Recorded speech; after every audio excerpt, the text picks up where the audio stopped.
तो what is meditation? कि आपके अंदर जो आत्मा के गुण हैं उनको प्रकट करना मन से, वचन से, कर्म से, वो मेडिटेशन है। पर पहले उसको अपने अंदर में पहचानना कि वो आपके पास है। कोई बलशाली व्यक्ति सोया हुआ है तो उसका बल भी सोया हुआ है, पर जब जागता है तो उसको पता चलता है कि मैं कितना बलशाली हूँ।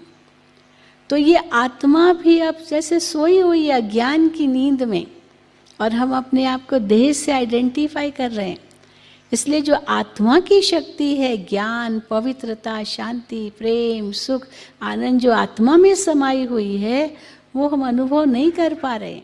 आपको भूख लगती है तो आप भोजन खाएंगे, वो बाहर से आएगा।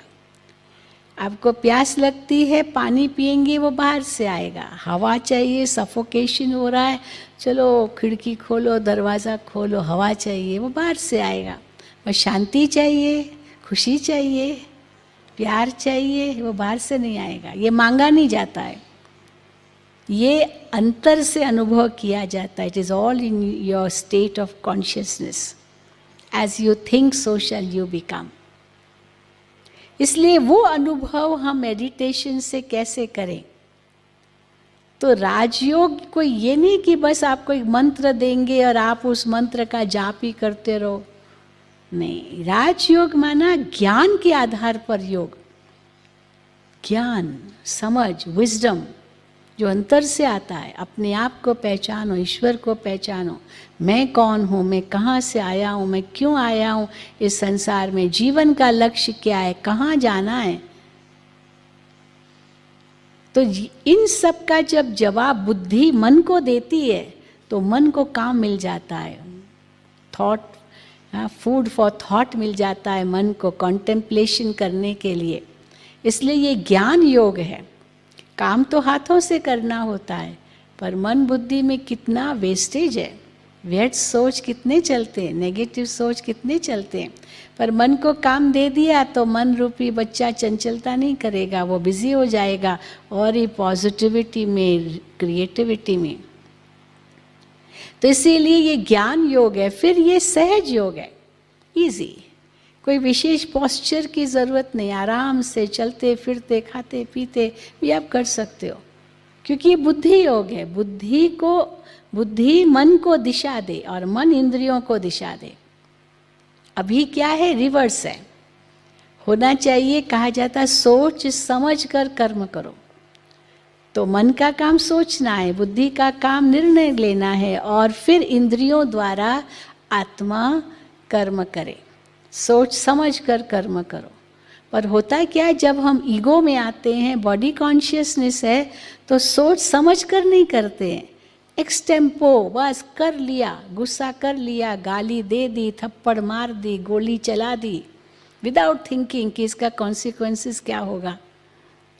और वो एक्शन जो हो गया एक्सटेम्पो, उसके बाद फिर बुद्धि चलती है, अरे ये क्या किया मैंने, ये तो मैंने गलत किया। तो फिर बुद्धि काम करती, फिर मन काम करता है, अरे अभी क्या करें।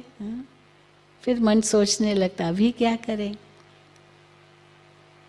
तो कर्म के बाद समझ, समझ के बाद सोच। और होना क्या चाहिए, पहले सोच, फिर समझ, फिर कर्म। क्योंकि बुद्धि वो निर्णय देगी, अंतरात्मा की आवाज़ आपको सही दिशा देगी। क्योंकि मन तो इंद्रियों के वश है भी, चलो मान भी लिया, परंतु अगर मन शांत रहना जानता है और बुद्धि की आवाज़ जो आत्मा की आवाज़ है वो सुनता है, तो फिर कई गलत कर्मों से हम बच जाएंगे।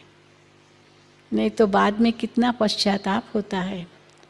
इसलिए बुद्धि योग है। बुद्धि, मन और बुद्धि ये आत्मा के दो पंख हैं जो हम परमात्मा में लगाते हैं, और वो शक्ति हम परमात्मा से लेकर के बुद्धि को शक्तिशाली बनाकर फिर मन को शक्ति देकर के इंद्रियों से कर्म करते हैं।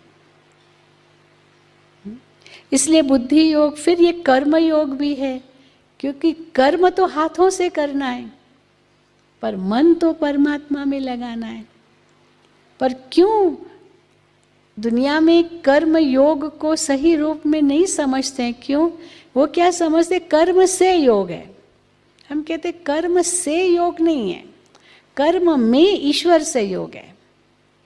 हाथ कर्म करे, मन तो न जाने बेलगाम घोड़ा होके भटक रहा है, तो मन ईश्वर में हो। इसीलिए गीता के अंदर बहुत सुंदर कहा है कि कर्मणे वाधिकारस्ते मां फलेषु कदाचनम। कर्म पर पूर्ण अधिकार हो, मन बुद्धि भले लगे पर इंद्रियां सेवक बन के कर्म करे, पर फल की इच्छा ना हो। तो फल की इच्छा मन में तब नहीं होगी जब वो ईश्वर की याद में वो करेंगे, अपने को निमित्त समझ करके करेंगे।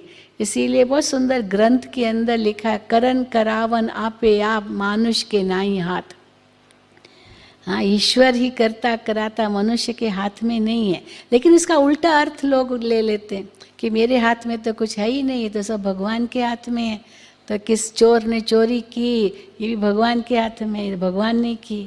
फिर पुलिस ने उसको पकड़ा, वही भगवान ने किया। हाँ, फिर उसको जेल में डाला, वही भगवान को डाला। तो अब ये तो गलत हो गया ना, जो करेगा सो भरेगा। पर ये भावनात्मक स्थिति है कि मैं तो निमित्त हूँ, उस ईश्वर की शक्ति से ये काम हो रहा है, तो गलत काम नहीं करेंगे। तो इसीलिए ये कर्म योग है। फिर भक्ति योग है। भक्ति योग का मतलब क्या है? परमात्मा से प्रेम। भक्ति माना ईश्वर से सच्चा प्रेम। वो प्रेम अगर ईश्वर से है तो मन जाएगा कहाँ? और कहीं नहीं जाएगा। और फिर संन्यास किसका? विकारों का, न कि घर गृहस्थी का या जिम्मेदारियों का, बुराइयों का संन्यास। और उसके बाद हमारा मन इतना समत्वता में आता है, it's a state of balance. मान अपमान, निंदा स्तुति, जय पराजय सब में समान रहते हैं, क्योंकि